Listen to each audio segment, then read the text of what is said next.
So now let's move on. We'll talk about the AFC North. Last episode, I talked about how the NFC North is arguably the best division in football. This is pretty close to that as well. With 3 of the 4 teams, expected to be in the mix. The Browns, maybe not so much. But to kind of go through this division, the Ravens, they took it home last year. Lamar Jackson, coming off of his MVP, had a good encore performance. He did get first team All-Pro. And Derrick Henry, actually, before we get to the defense, Derrick Henry, I mean, we talk about Saquon Barkley being one of the best signings of the offseason. I mean, this was a close second. This was a perfect fit for him. And, he had a monster year, and they gave him an extension in the offseason. And I think being on this team, this is going to buy Derrick Henry more time to be productive.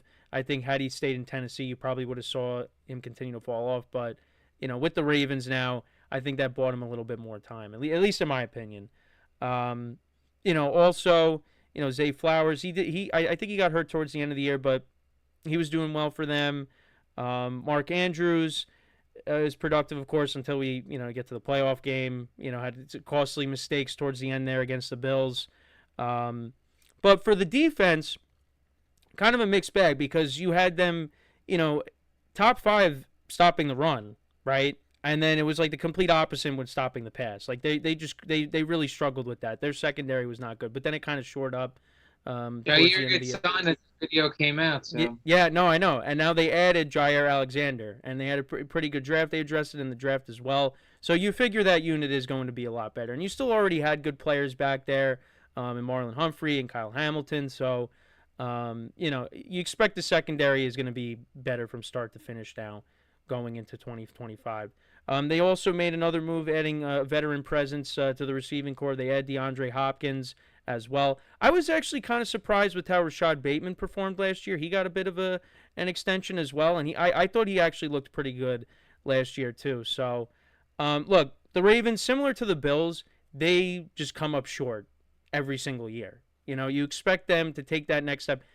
You add Derrick Henry, you think, hey, this could be the missing piece, and they don't even get past the divisional round. Now, part of the issue of that was turnovers, like I said. You had Lamar Jackson turning the ball over. Mark Andrews had a fumble, and then he drops a 2-point conversion towards the end of that divisional game as well. And had Lamar not have played so poorly in the first half, maybe you see a Ravens-Chiefs AFC Championship game. We'll see, maybe that goes differently. Probably not with the track record, with the teams coming up short. But this Ravens team is really good. And also going to be a change at kicker with things that were going on off the field with Justin Tucker. Don't need to go into that. So we will have a different place kicker next year in Baltimore.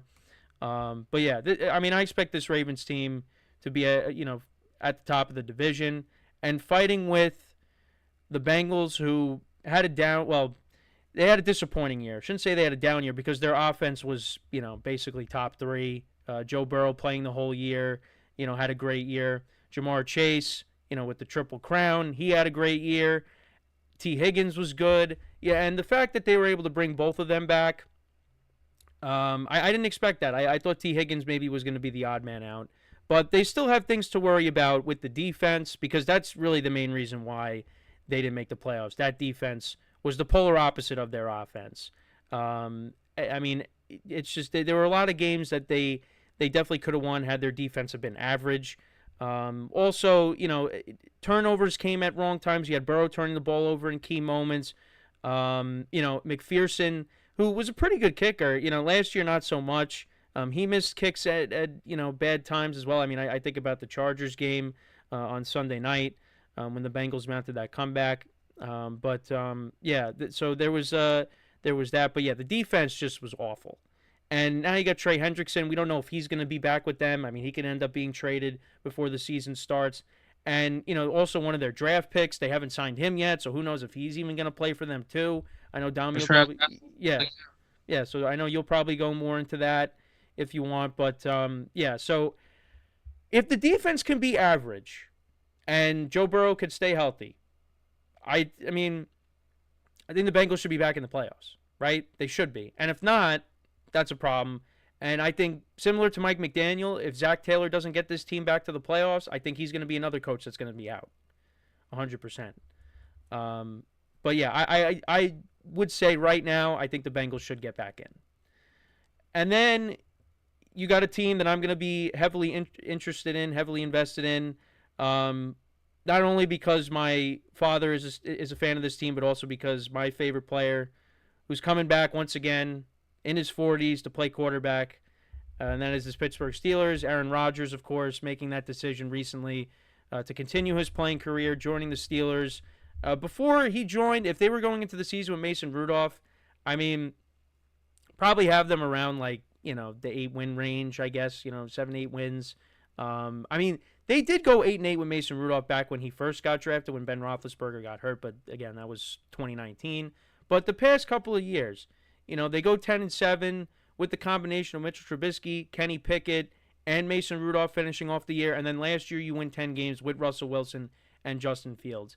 And I know Aaron Rodgers, of course, different than those guys, Hall of Fame quarterback, not the same player he once was, of course.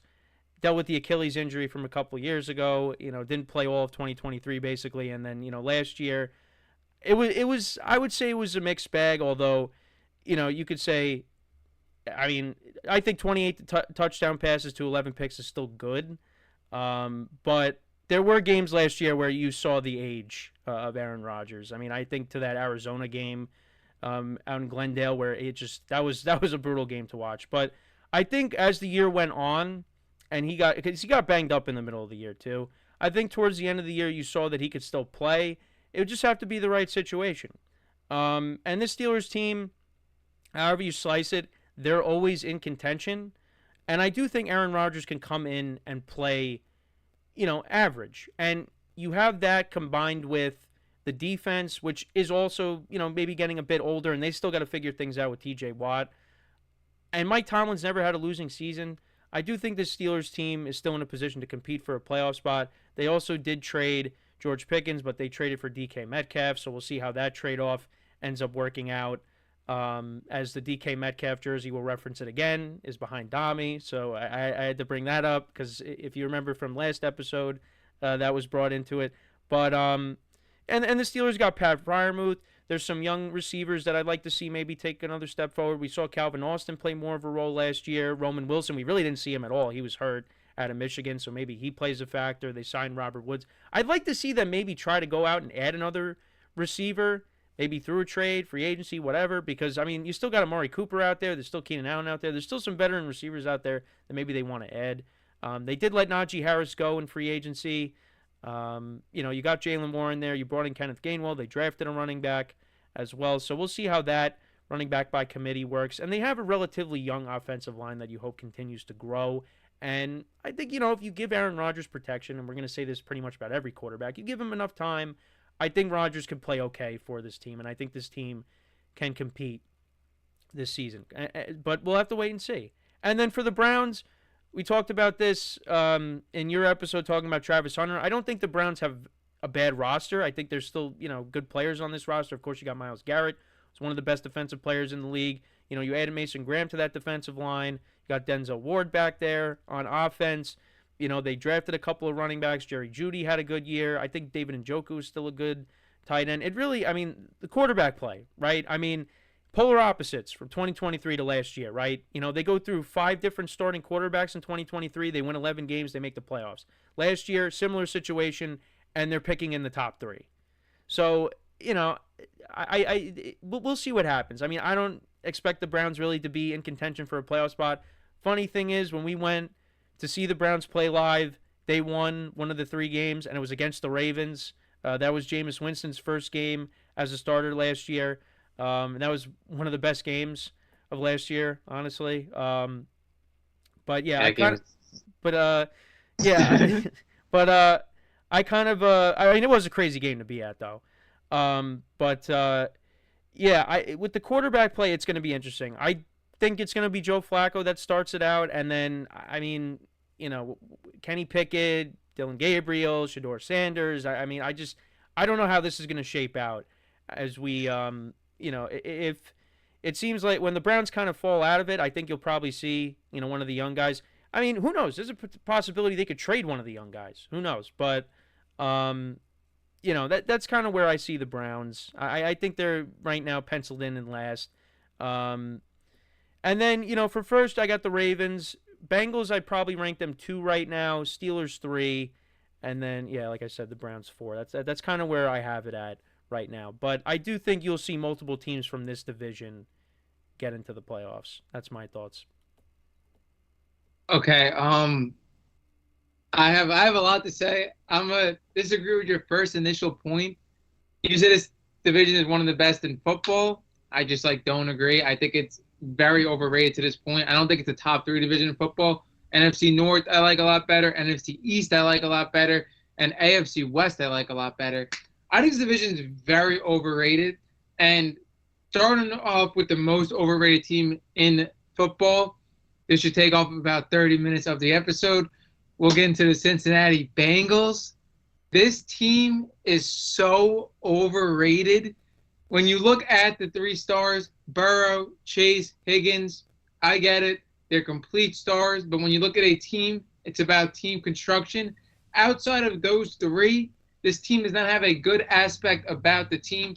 The offensive line is below average. The running back room in a strong running back class, they really added nothing to it. Chase Brown is getting the workload. Again, Chase Brown for fantasy owners, as myself, he was great last year for fantasy. But as a running back in the NFL, if that's your starter running back, you're in the bottom of the pile if you're ranking NFL starter running backs. The defense is absolutely horrible, and it's only going to get worse. When you look at Trey Hendrickson, you're looking at arguably the best defensive player last year. Again, he didn't win the Defensive Player of the Year award, but led in sacks. He's not going to play. He's holding out. Unless they work something out, he's not going to play. And I don't even think they have the money to do it. And now you add with a premier first-round pick, Shamar Stewart, and you're not paying him, and he's gruntled already. Is he going to play? So this defense is going to lose a lot with Trey Hendrickson obviously being out, and the defense was already horrible with him. Now, the biggest thing, again, do you sign Burrow, Chase, and Higgins? I can't say I would disagree with it. You're talking about 3 great players. But the problem I have with Cincinnati is those 3 players put a hell of a lot of pressure on the front office, especially Joe Burrow. Joe Burrow came out publicly on ESPN pressuring them to sign those 2 guys. But we talk about Brady, we talk about whoever. Joe Burrow's putting pressure on his front office to sign these stars. See, both these stars putting pressure, everybody to stay together. I have news for you. All 3 of those guys did not take a penny less than they could have. They all wanted to stay at the top in football. Not saying they deserve it, but to put a ton of pressure on the front office to keep 3 stars at high contracts, and none of you guys did anything to help the front offense. I have news for them. Again, you got your money, great. But that's not going to help you guys as a team. You guys all taking top dollar. I don't even know what the total amount the deal is between them 3. It has to be well over. Yeah, they take. I mean, really. I mean, in simple terms, they take up a large percentage of the salary cap, and it's just 3 players. So now you're looking in at this team, and people think again. A lot of people love Joe Burrow, so people are mesmerized. But people think this team is going to improve. What could possibly improve from the 9-8 record? You look at Joe Burrow; he had a career year. You look at Jamar Chase, he had a career year. Are these guys even going to be better than their career years? Probably not. But even if they're as good as they were last year, you look at the team, like I said, you're losing a main part of your team on defense, arguably one of the best defensive players in the league. You don't have your first-round pick. You sign these guys for multiple $1 million. How is this team getting better than 9-8? You have to have players playing better than their career years, and with all you lost, it doesn't even make logical sense. That's why I think this division is overrated. And then parlaying that into the Steelers, another reason why this division is overrated again. Pittsburgh, again, you can't take anything away from them. They're in the playoffs every year. But this team, we all know, is not a contender for anything. As fast as they get into the playoffs, as fast as they get out, their playoff games end in the first quarter. So, again, they could possibly make the playoffs again. They usually do. Aaron Rodgers compared to Russell Wilson last year, I don't know if it's going to be an upgrade. I don't know if it's going to be a downgrade. If it is anything, it's going to be very marginal. I don't think it's going to be that much of a difference between those two quarterbacks. You add DK Metcalf, you got rid of George Pickens. Again, how much does that improve you? I don't know. I would personally rather have George Pickens. But again, a lot of that stuff in the locker room, a lot of outside stuff was the reason they got rid of George Pickens. I understand that. I'm not in the locker room. Again, you expect a couple of young receivers to step up. Hopefully they do. Pat Frymuth, a guy that we always liked, but again, never really took that next step into an elite tight end. Caleb Johnson, a guy that I think is going to be an X factor. I think Caleb Johnson out of Iowa is going to have a lot of production his first year. I think he's a guy that runs great in between the tackles. And with Jalen Warren, Kenneth Walker, those guys are going to be complementary pass catchers because Caleb Johnson doesn't specialize in catching. He runs in between the tackles. I think in a offense is going to depend on the run because when you look at Aaron Rodgers, this is probably going to be his last year. They're going to need a sufficient run game. I think Caleb Johnson is going to bring them that. I think the defense is going to be really good. There was questions for that defense. Were they going to get rid of some guys? Were they going to tear it down? T.J. Watt, Mika Fitzpatrick. They kept everybody. So I think the defense is going to be pretty good. And again, this is just a more well-rounded team from the Bengals.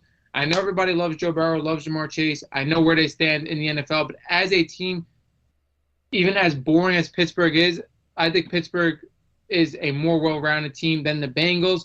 I don't even know where to go, Baltimore, Cleveland. I guess we'll go into Cleveland since we already talked about it today. Cleveland's a team in a weird spot. I definitely have them in the bottom. It's going to be interesting to see what they do with the 4 QBs. There has been a rumor yesterday. I watched a video saying that they might keep all 4. I think that would be a horrible move. When you look at the roster construction of the NFL, when you add place kickers, punters, backup receivers, special teams, you have 2 guys every day in T-shirts going into the game. You're taking away from your special teams again. You're taking away from your depth as a team. There's no reason to have 4 QBs. They really have to figure out who's worthy of keeping and who's not after this preseason. They just have to. Going with 4 is so unheard of. They're really going with 5 because they still have Deshaun Watson as well. That's just so unheard of. Again, I don't know who's going to get the first start. Obviously, everybody's hyped about Shedeur Sanders, but again, for all you guys that are hyped about Shedeur Sanders, this guy was selected in the 5th round, so he is going to have to earn a spot. Going to be interested to see if they start with a veteran, start with a rookie. Going to be interested to see where Dillon Gabriel comes into the mix. Dillon Gabriel led all the practices that reporters were allowed to go to. I know some practice reporters are, some practice aren't. He led them in reps, so I don't really know what that means. But, again, it's going to be interesting to see if the 5th-round quarterback gets a chance for the 3rd-round quarterback. But, again, Cleveland just has to do some soul-searching, figure out if they have anything in this QB room that's long-term. Because, like we mentioned in my episode, they're going to have 2 firsts next year. So, in a loaded QB class, they're going to have to go quarterback if none of these guys pan out. Cleveland, their team is in the bottom of the division, not even close to any of the teams, in my opinion. And then the Ravens, I think, are the for sure one in this division. Ravens were a team that I thought going into the playoffs, I thought this team was going to win the Super Bowl. And if you know me, I never bet against the Chiefs. But I thought the Ravens, again, with Derrick Henry, it was just something that nobody was prepared for coming into the season. They ran all over them. Lamar Jackson obviously had a typical Lamar Jackson playoff game. As much as I love him, his play does go down in the postseason. And you could blame it on Mark Andrews, blame it on Lamar Jackson. I'm personally blaming it more on Lamar Jackson because Lamar Jackson has to be held as a higher standard. We're talking about a 2-time MVP, a first-ballot Hall of Famer. You got to produce, again, Mark Andrews, a great tight end for a multitude of years, but we're talking about a first-ballot Hall of Fame quarterback. You got to step up. That should be the main moral of that story. But I absolutely love this team. I think the defense is going to be a lot better than last year. I think talent and production on that defense didn't weigh out. They have more talent than that defense showed last year. And adding Jair Alexander, I think that should only help them. The offense I really like as well in the RPO game with Lamar, Derrick Henry. They should skate through the regular season. And I like the receiving room. I came around. I like Zay Flowers, even though he does have some limitations because he is tiny. I think he's a really good receiver. I think Rashad Bateman isn't a bad second receiver either. The 2 tight ends I do like, Andrews and Likely. As Andrews is, aging, Likely should be getting more and more role. I like everything about this Ravens team. I think they should be obviously a championship contender. I'm not saying any new news. If I had to rank the division, I'd go Baltimore, Steelers, Bengals, Cleveland. Okay.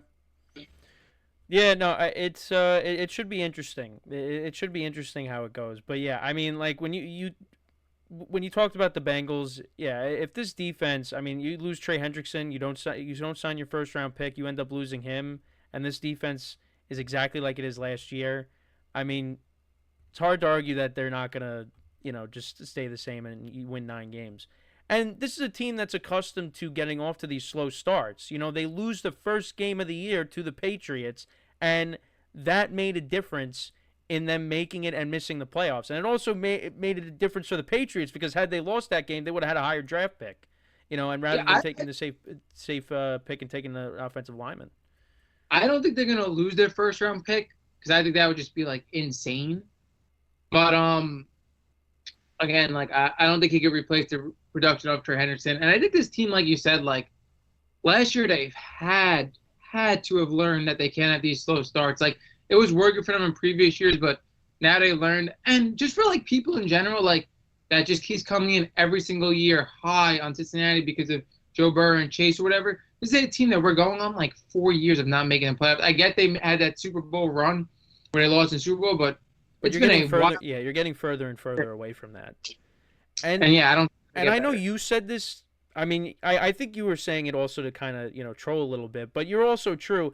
Is the Joe Burrow turnovers coming at inopportune times? I mean, you had against the Chiefs, he had a fumble that led to a touchdown. You had the slow start against the Chargers, and then they came back, but they weren't able to finish the job. Yeah, and you also against the Steelers exactly, and then you also had that Thursday night game where Jamar Chase had over 200, right? He had over 200 yards receiving in that game. He had 3 touchdowns. You were up in that game by multiple scores, and then your offense just disappeared. You could have sealed the deal, but you didn't. So you kind of can blame the offense on that as well. But yeah, they can't afford a slow start this year. If they start off slow and this defense shows you early on that it's not improving, it's kind of what we saw last year. It could be more of the same. It could be more of the same where you have this top offense that has to put up so many points because their defense can't do anything, and then that puts kind of pressure on Joe Burrow. You can't turn the ball over because if you turn the ball over, you're done. So it's going to be interesting, but I don't know. I feel like I have this optimistic outlook where I feel like things will go different, but who knows? But the clear-cut favorite in this division is the Ravens. And you could look to where like one more game, Patriots, whatever. Maybe that doesn't go this year, but again, like every NFL season, like there are just like wins and losses that are just so unexpected. It's just the nature of the NFL.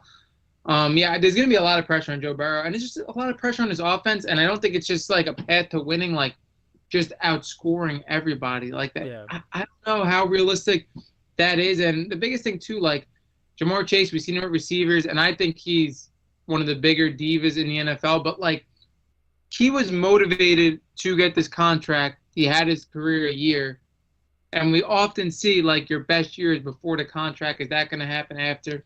I don't know. A lot of questions. Yeah, no, I agree 100%.